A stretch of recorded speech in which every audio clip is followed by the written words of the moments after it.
study circle. In this video, I am going to explain you excretion in animals, which is fourth part of your chapter life processes.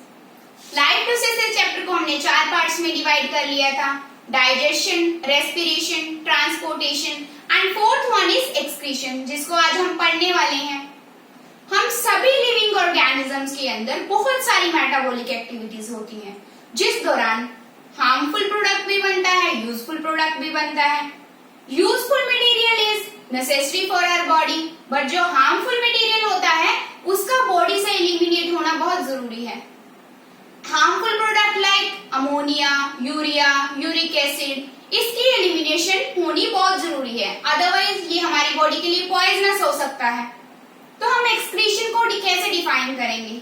We can say that the expelling of nitrogenous waste, nitrogenous waste like ammonia, urea, uric acid, excess of water, pigments, pigments कौन सा? Urochrome pigment, जिसको हम urobilin pigment भी बोल देते हैं।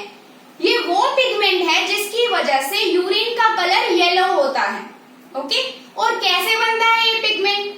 जब metabolism होता है, रेड ब्लड सेल के अंदर जो हीमोग्लोबिन है, हीमोग्लोबिन का मेटाबॉलिज्म होता है, उस दौरान ये पिगमेंट बनता है यूरोक्रोम, जिसको हम यूरोबिलिन भी बोल देते हैं। तो इन सभी की स्पेलिंग को हम क्या बोल देते हैं? एक्सक्रीशन बोल देते हैं।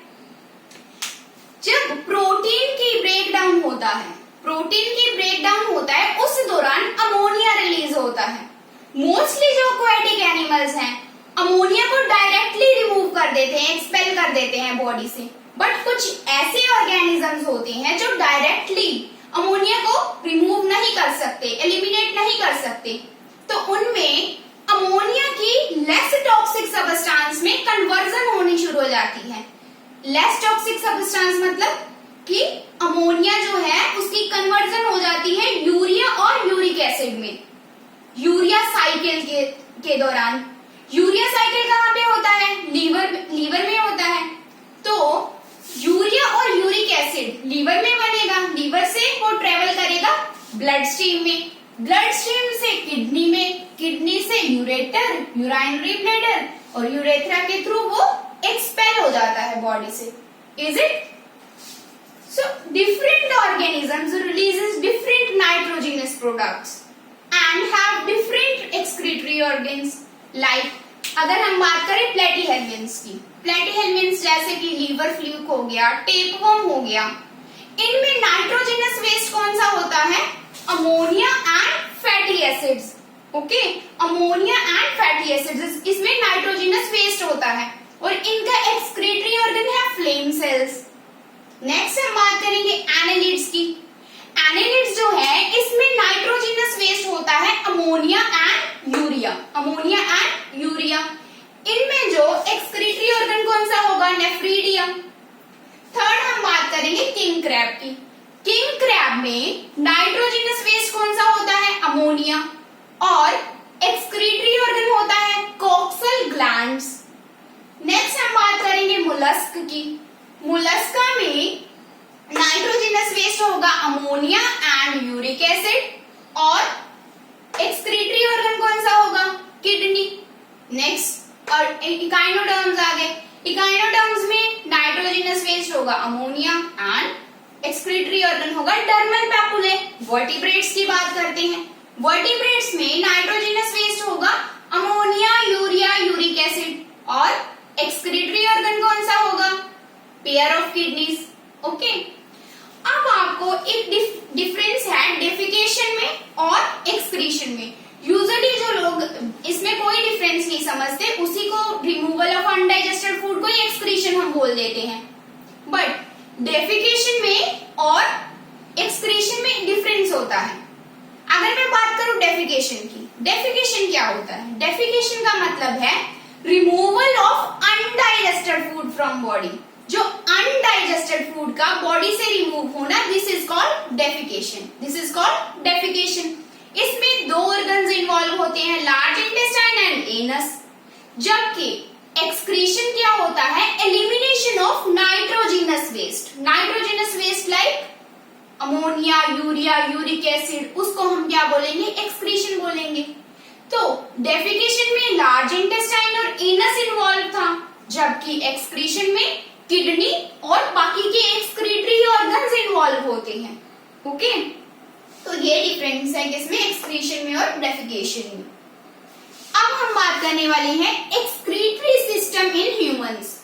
एक्सक्रीटरी सिस्टम के बारे में बहुत ही इंपॉर्टेंट टॉपिक है एक्सक्रीटरी सिस्टम, और बहुत ही इजी टॉपिक भी है। As you can see the diagram of excretory system. As you can see the diagram of excretory system, pair of kidneys पड़ी हुई है। ये तो यूरेटर है, pair of kidney, ureter, urinary bladder and urethra। ये parts हैं सारे excretory system के पार्ट्स हैं। ओके, अगर हम किडनी को देखें तो किडनी रेडिश कलर की होती है और बीन शेप होती है। Kidney is reddish in colour and bean shaped. ये बीन की तरह की होती है, और इसकी पोजीशन जो राइट किडनी है वो स्लाइटली लोअर होती है as compare to left kidney के। राइट किडनी जो है वो नीचे थोड़ा लोअर होती है पोजीशन में as compare to left kidney के। And each kidney is made up of millions of nephron. बहुत सारे नेफ्रॉन से मिलकर किडनी बनती है। We can say that nephron is a basic unit of kidney. You can see the structure of nephron. This is nephron. So this cup shaped structure is called Bowman capsule. जो ये cup shaped structure है इसे हम क्या बोलेंगे? Bowman capsule बोलेंगे।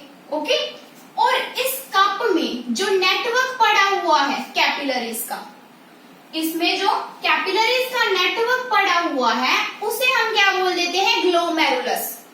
समझ आ गया? ये cup shaped structure is called bowmen capsule, and जो इसके अंदर कैपिलरीज का नेटवर्क पड़ा हुआ है उसको हम क्या बोलेंगे? ग्लोमेरुलस। इसके बाद जो ये ट्यूब दिख रही है आपको, पीसीटी। पीसीटी का मतलब प्रॉक्सिमल कॉन्वोलेटेड ट्यूब्यूल। नेक्स्ट ये वाली, इसको यू शेप, जो ये यू शेप है इसे हम क्या बोल देंगे? Loop of Henle. Henle's loop भी बोला जाता है इसे।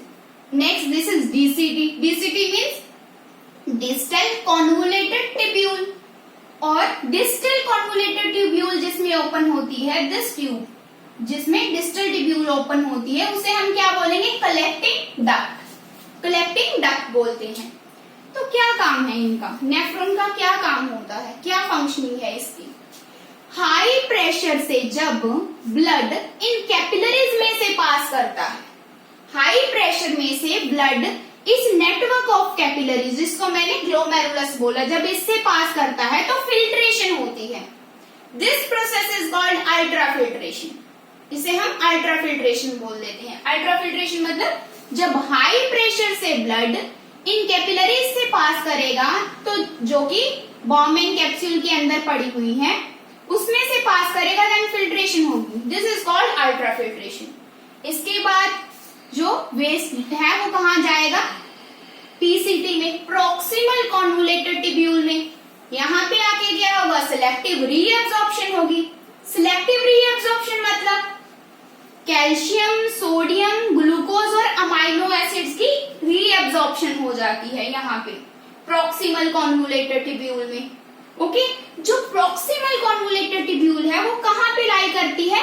रीनल कोर्टेक्स पार्ट में। दिस जो ये प्रॉक्सिमल कॉन्वोलेटेड ट्यूब्यूल है ये कहाँ लाई करती है? ये कहाँ लाई करती है? रीनल कोर्टेक्स में। और इसका काम क्या होता है? Selective reabsorption. किसकी reabsorption? Sodium, calcium, glucose, amino acids की। नेक्स्ट इसका क्या काम है? This U shaped structure, U shaped tube है जिसे कि हम लूप ऑफ हैनल बोलते हैं। दो टाइप की होती है, ascending loop of Henle and descending loop of Henle. Ascending loop of Henle is impermeable to water but permeable to sodium chloride, जबकि descending loop of Henle is permeable to salt, permeable to water and impermeable to sodium chloride. Okay, जो ये part है proximal convoluted tubule है वो renal cortex में लाई करती है। Loop of हैनल है वो रीनल मेडुला में लाई करती है, और जो ये डिस्टल कॉन्वोलेटेड ट्यूब्यूल है वो कहाँ पे लाई करती है, ये भी रीनल कोर्टेक्स में ही लाई करती है। इसका काम क्या होता है, रीअब्जॉर्प्शन ऑफ वाटर, वाटर की रीअब्जॉर्प्शन काम होता है डिस्टल कॉन्वोलेटेड ट्यूब्यूल का। अब जो भी वेस्ट है जिसमें कोई रीअब्जॉर्प्शन, कोई भी मतलब हमारी बॉडी में जो भी नाइट्रोजिनस वेस्ट वगैरह है वो कलेक्टिंग डक्ट से आगे चला जाता है, किसमें, यहाँ से किडनी में जब फिल्ट्रेशन होगी, किडनी में फिल्ट्रेशन होने के बाद जो वेस्ट है वो कहाँ से चला जाता है, ये यूरेटर से यूराइनरी ब्लैडर में मूव करता है। यूरेटर वो ट्यूब्स हैं जो कि किडनी एक तरफ से, तो ये किडनी से ज्वाइंट है, दूसरी तरफ से ये यूराइनरी ब्लैडर से, मतलब यहाँ से जो भी वेस्ट होगा कहाँ लेके आएंगे, ये इसमें यूराइनरी ब्लैडर में। यूराइनरी ब्लैडर जो होता है, urinary bladder is a pear shaped structure, ये पियर शेप्ड स्ट्रक्चर है जिसमें टेम्परेरीली यूरिन स्टोर होता है, टेम्परेरीली यूरिन स्टोर होता है। और जो भी वेस्ट है, नाइट्रोजिनस वेस्ट है, वो कहाँ से रिमूव हो जाता है, यूरेथ्रा से ये रिमूव हो जाता है। ओके, तो क्या मैंने बताया, रीनल आर्टरी से इम्प्योर ब्लड आएगा, रीनल आर्टरी से इम्प्योर ब्लड आएगा फिल्ट्रेशन के लिए, जो प्योर हो गया वो रीनल वेन से वापस चला जाएगा। फिर यहाँ पे फिल्ट्रेशन होगी, फिल्ट्रेशन के बाद जो भी वेस्ट है वो कहाँ से, यूरेटर के थ्रू कहाँ चली जाएगी, यूराइनरी ब्लैडर में। यूराइनरी ब्लैडर टेम्परेरीली उसको थोड़े टाइम के लिए स्टोर करके रखता है, नेक्स्ट यूरेथ्रा के थ्रू जो भी नाइट्रोजिनस वेस्ट है वो रिमूव हो जाता है। ओके, नेक्स्ट हम बात करेंगे, अच्छा जो इन तीनों का काम था ना ट्यूब्यूल्स का, इसको हम ट्यूबुलर रीअब्जॉर्प्शन भी बोल देते हैं। नेक्स्ट हम बात करेंगे यूरिनेशन। यूरिनेशन क्या होता है, एक्सपेलिंग ऑफ नाइट्रोजिनस वेस्ट, जो प्रोसेस है एक्सपेलिंग ऑफ नाइट्रोजिनस वेस्ट, इसको हम क्या बोल देते हैं, यूरिनेशन टर्म दे दी जाती है। ओके, एक होता है term urine output. Urine output का क्या मतलब है, एक दिन में जितनी भी यूरिन की अमाउंट रिमूव होती है, एक्सपेल होती है, that is called urine output. कितना होता है यूरिन आउटपुट, 1.5 से 1.8 लीटर पर डे, 1.5 से 1.8 लीटर पर डे। ओके, कुछ लोग ऐसे होते हैं जिनमें रीनल आउटपुट मतलब जो रीनल फेलियर हो जाता है, किडनी काम करनी बंद कर देती है, तो उनमें आर्टिफिशियल किडनी से डायलिसिस करवा के उनसे जो भी नाइट्रोजिनस वेस्ट है वो रिमूव करवाया जाता है। ओके, तो क्या पढ़ा आज हमने एक्सक्रीशन में, एक्सक्रीशन का मतलब होता है the expelling of nitrogenous waste like ammonia, urea, uric acid, excess of water and pigments, this is called excretion. Then अलग अलग ऑर्गेनिज्म के अलग अलग एक्सक्रीटरी ऑर्गन थे, है ना। देन हमने एक्सक्रीटरी सिस्टम पढ़ा, यूरिन आउटपुट पढ़ा। ओके, अगर आपने मेरा चैनल सब्सक्राइब नहीं किया है then subscribe it, like it and share it, and don't forget to press the bell icon. Thank you.